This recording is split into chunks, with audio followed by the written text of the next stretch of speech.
Hello Genesis, this is Tiffany from Ultimate Drillbook, and we are super excited to provide each of you with copies of UDBapp this season. But I wanted to let you know about some exciting things that we have planned this summer that we would love for you to be involved in. First, we're going to have a summer full of giveaways that begin on the first of every month starting in May. Check out ultimatedrillbook.com/DCI to take part in these summer events and to win some free UDB gear. Next, connect with us on social media through Instagram, Facebook, and Twitter, and let us know how your season's going. Tell us how UDB is helping you learn your show, and let us know what you want to see in future versions of UDBapp. Lastly, many of you are teaching bands across the country in the off-season, and we'd love to welcome all of them into the UDB family. If they reach out to us and let us know that they heard about it from you, we'd be happy to set them up with a discount in their first year.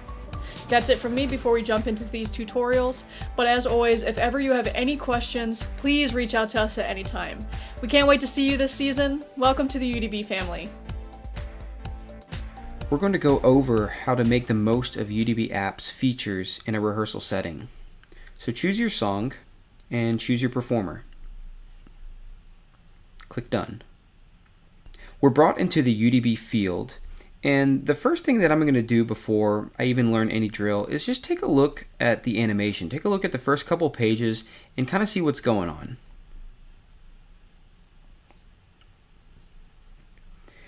As it's animating, I can zoom in and out of the drill chart, and I get to see my performer move on the field along the path.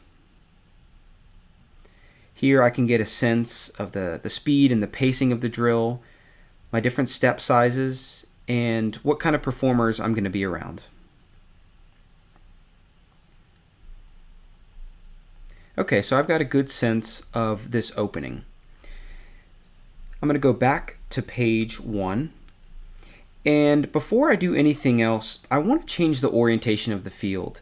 So right now, if we zoom out, we can see that we are looking at the field from the director's point of view, or as an audience member.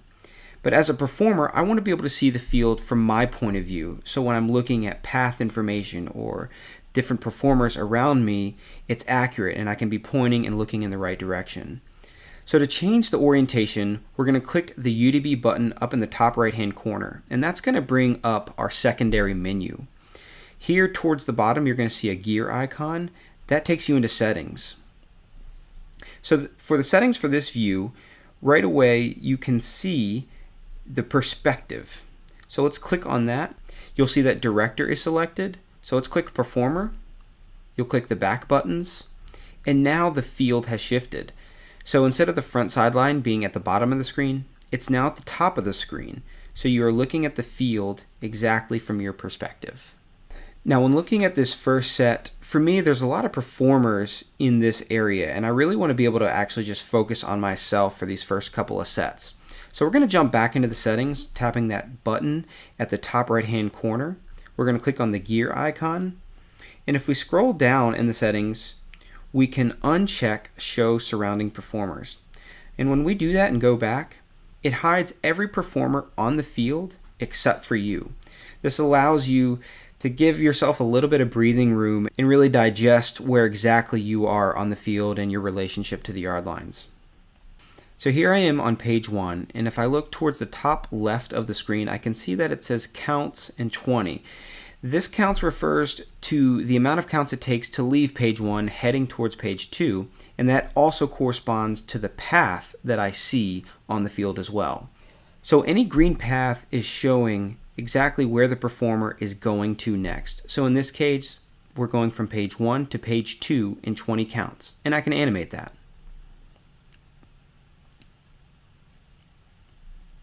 You'll notice when I stop the animation, it brings us into counts view.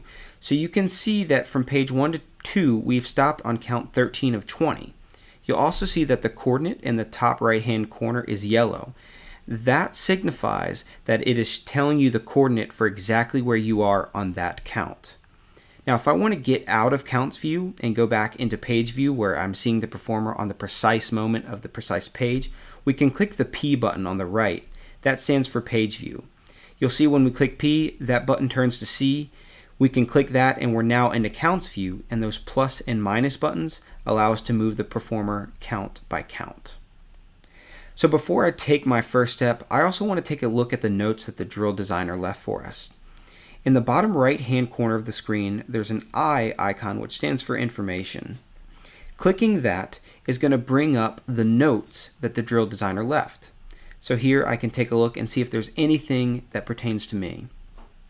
Clicking the bottom right hand button again, I can go back to the drill chart. Also, before taking my first step, I can take a look at which counts I crossed the yard line. So up in the top middle of the screen, I see that I have X counts, which stands for crossing counts, 18, which means going from page 1 to page 2, I cross over a yard line on count 18. Jumping into counts view, I can see that. Click plus, I'm moving across the drill, I'm on count 15 of 20, 16, 17, and I can see on count 18, I actually crossed that yard line. That gives me a great reference point for my very first rep to make sure that I'm getting my step size correct.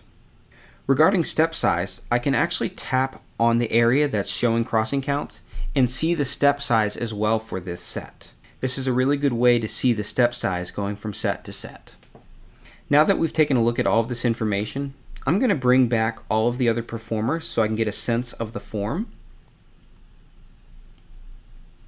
And I'm going to watch this animation one more time, knowing a lot more information than I did beforehand. I can identify the crossing counts. I'm taking a look at my path information. Since we're in the perspective of the performer, this path information is accurate.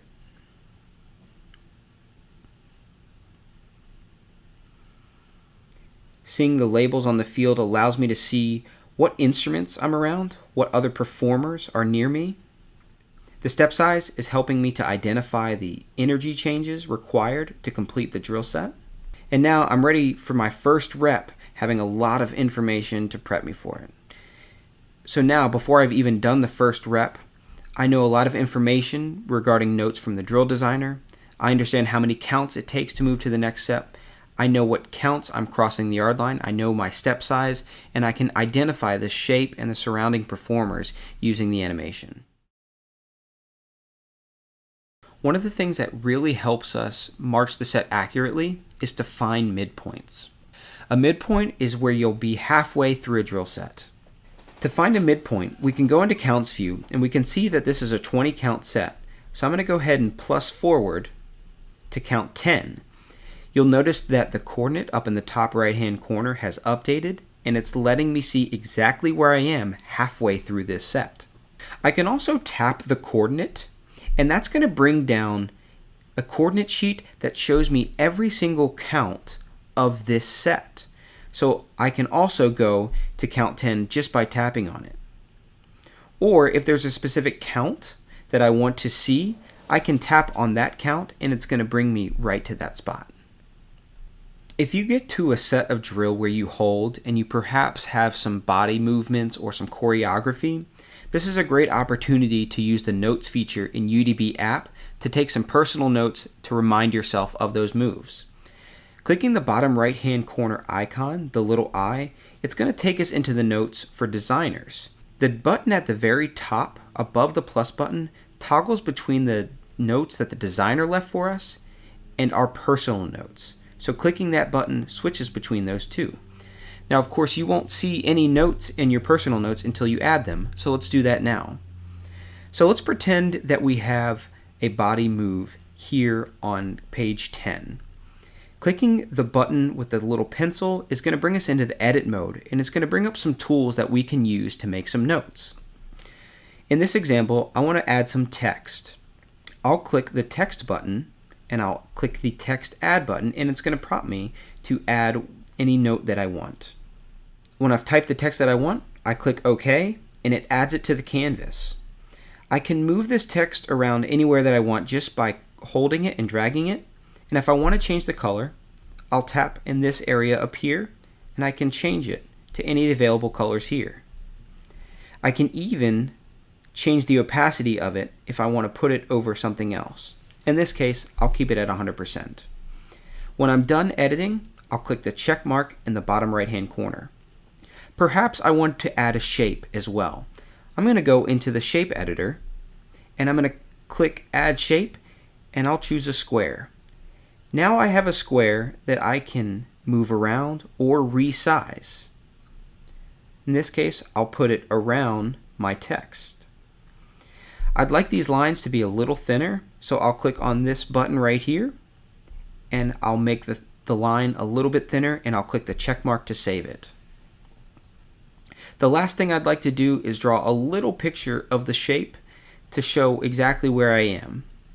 I'll click the paintbrush up in the top. I'll draw my shape with my finger, and I'd like to change the color. I'll change it to blue, and I'll click the check mark to save. Now I have personal notes for page 10 that will be saved here, and I can reference them at any time. Now that I'm done with the notes, I'll click the check mark in the bottom right hand corner. It saves it, and you'll notice if we click that toggle above the plus button now, we can see the designer notes and we can see our individual notes. So this is a great way for you to mark down any little things like body moves, or who you are addressing to, or which drum major you should be watching, or who you should be listening to. This is a great place to keep all of that information for quick reference. To get back to the drill chart, you're going to click the bottom right hand button, which shows the path information that refers that you're going back to the UDB view. We'll take a look at a couple of settings that might help you in your drill learning and cleaning process. Tapping the button in the top right hand corner is going to bring us into that secondary menu again. We'll click the gear icon, and you'll notice the very first setting allows us to change the song. As a performer, you can change who you are if you'd like to do that.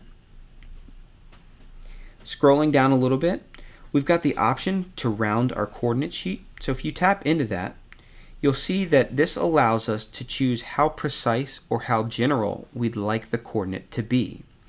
So for example, your band may decide to learn from the half-step coordinate resolution when learning drill.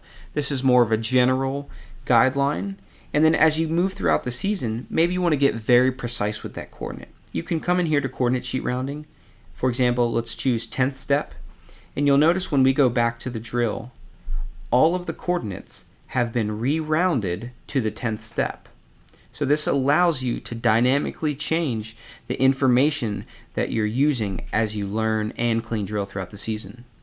Let's go back into the settings. You can increase your symbol size. Makes it a lot easier to see your symbol. So when you zoom out on the drill chart, you can still see exactly where you are.